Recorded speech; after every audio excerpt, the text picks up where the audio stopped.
सारी शिकायतें जो मीडिया में हमने देखी हैं, हमारे पास आती हैं, वो ये आती हैं कि किसी भी गांव में या पंचायत में जब काम होता है तो यकीनन कहीं ना कहीं फेवरेटिज्म भी चलता है। तो वहाँ कई फेवरेटिज्म भी चलता है, कई कैंडिडेट आते हैं तो अपने इलाके में ज्यादा डेवलपमेंट की फोकस उनका रहता है, तो दूसरा होता है तो शायद दूसरी पार्टी का होगा तो वो रह जाता है।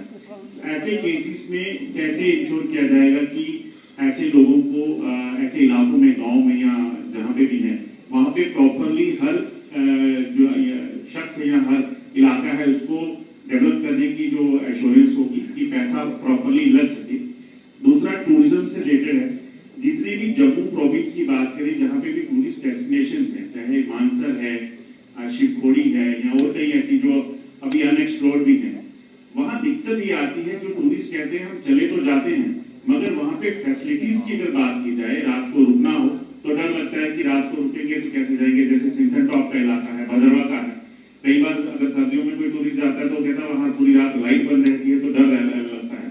तो इन चीजों को कैसे ठीक करने के लिए इस बजट में प्रावधान रखे गए और उसमें क्या किया जाएगा? बहुत संक्षेप में दो बात मैं कहना चाहता हूँ। एक तो किसी के साथ भेदभाव न हो, इसको 200% सुनिश्चित किया जाएगा। विकास हर जगह हो, इसलिए पंचायतें स्वयं में मजबूत हों, पंचायती राज व्यवस्था खुद में मजबूत हो और वहां के स्थानीय निवासियों का सबसे अहम रोल हो विकास में।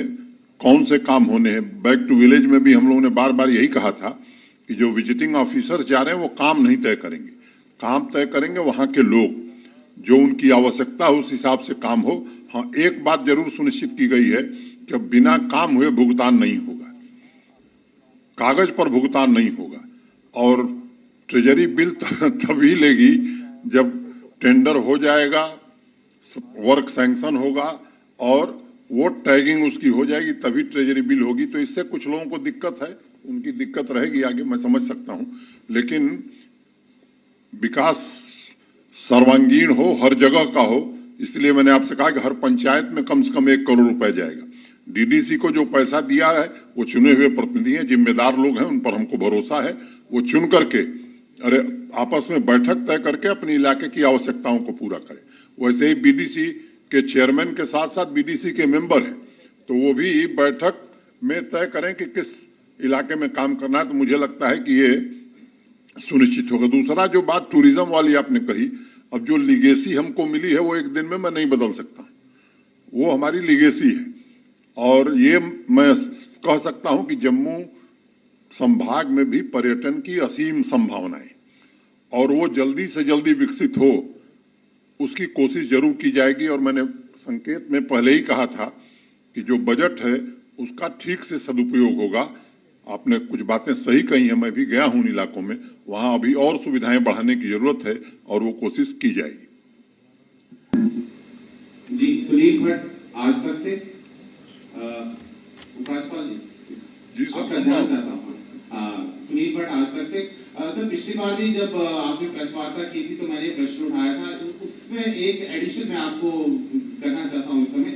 सर, आपने अभी अपने संबोधन में भी कहा कि जो कश्मीरी पंडितों के पुनर्वास की बात है उस पर जो है 6000 नौकरियां और 6000 घर उसकी तरफ जो है मार्ग पर आप अग्रसर हैं, वो किया जा रहा है।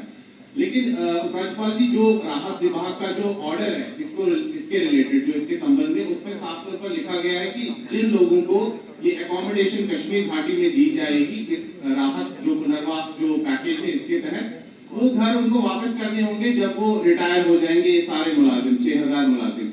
एक दूसरा बिंदु इसमें यह है कि जो राहत विभाग के पास जो आंकड़े हैं वो तो कई हजारों की संख्या में जो है विस्थापित कश्मीरी पंडित जो है पंजीकृत है। क्या सरकार का प्लान केवल 6000 लोगों को ही वहां ले जाना है और पुनर्वास और नौकरी को क्यों जोड़ा जा रहा है एक साथ? देखिए, पुनर्वास अलग चीज है, नौकरी पुनर्वास का एक छोटा माध्यम है। दूसरी बात की है जो 6000 की बात जो होती है ये पहले से घोषित थी, कई कारणों से पूरी नहीं हो रही थी, तो पहला लक्ष्य है कि इसे जल्दी से जल्दी पूरा किया जाए और ये अंतिम पैकेज नहीं है कि 6000 पर रुक जाएगा, एक बार पूरा हो जाए तो आगे भी हम करेंगे। दूसरी बात, पुनर्वास में और क्या क्या करना है ये बहुत कुछ सोचा गया है। आज सार्वजनिक करने की जरूरत मैं उसे नहीं समझ रहा हूं, लेकिन जल्द ही आपको मिलेगा, मैंने जानकारी आपको मिलेगी कि ऐसा होने वाला है जिसकी कल्पना शायद आपने खुद भी नहीं की होगी। लेकिन उपराज्यपाल जी, आप उसमें जो क्लॉज है, जो राहत विभाग का ऑर्डर में क्लॉज है कि जिन 6000 लोगों को कश्मीर घाटी की नौकरी मैं आपकी बात सुन लिया और उस पर गौर करेंगे।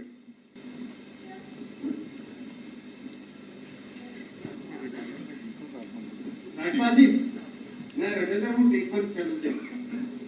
हमारे जम्मू कश्मीर बॉर्डर के लोगों की आपने इसमें जिक्र नहीं किया है, पुंछ से लेके कुटवा तक, कुटवा से आगे रोज शेलिंग होती है। क्या उनके लिए कोई बैंकर्स या उनके लिए कोई इमदाद, उनके माल मवेशी मर जाते हैं, उनके लिए कोई आपने इसका जिक्र नहीं किया है? इसके लिए दो लफ्ज इस बार कितना प्रोविजन किया है? अभी टारगेट हमारा 9000 अप्रॉक्सीमेटली है, उसमें से लगभग 8000 बन के तैयार है और भी जगह से। देखिए, अब एक चीज का जिक्र मैं नहीं कर सकता था, आपने पूछा है तो मैं बताना चाहता हूं। 8000 बंकर बन गए, इस साल भी 1200 बंकर बने, इसका प्राविधान बजट में किया है। जरूरत होगी और ज्यादा भी प्राविधान करके बंकर और भी बनाएंगे। और संयोग से सेलिंग तो इस समय बंद हो गई है, आपको मालूम है। प्रधानमंत्री जी भी और आर्टिकल 370 हटने के बाद जितने भी एलजी यहाँ पर आ चुके हैं, उनका ये कहना है कि जो प्रीवियस गवर्नमेंट्स थी, जितना भी सेंटर से फंडिंग आती थी वो एम्बेजल हो जाती थी, करप्शन बहुत ज्यादा थी। तो सर कोई ऐसा प्रपोजल है कि कोई इंक्वायरी कमेटी या कोई ऐसी कमीशन बनाई जाए जो जितना पैसा कहा गया था कि एम्बेजल हुआ है उसकी इंक्वायरी की जाए और दोषियों पर कार्रवाई की जाए? देखिए, एक बात समझिए कि मैंने जो बात कही उसमें कहीं इस बात का जिक्र नहीं किया। मैंने तो जनता के लिए छोड़ दिया कि पैसा इतना मिलता है, आप विचार करिए क्या हुआ। ये हमारे लिए, मुझे लगता है कि दूसरा विषय है, मेरे लिए सबसे महत्वपूर्ण विषय ये है कि काम को कैसे तेज किया जाए। देश में कानून है, देश में संस्थाएं हैं, और मुझे लगता है वो किसी को नहीं देखना चाहिए। वो संस्थाएं अपना काम करती हैं, समय समय पर आगे करेंगी। पूछिए, एक आखिरी सवाल पूछ लीजिए।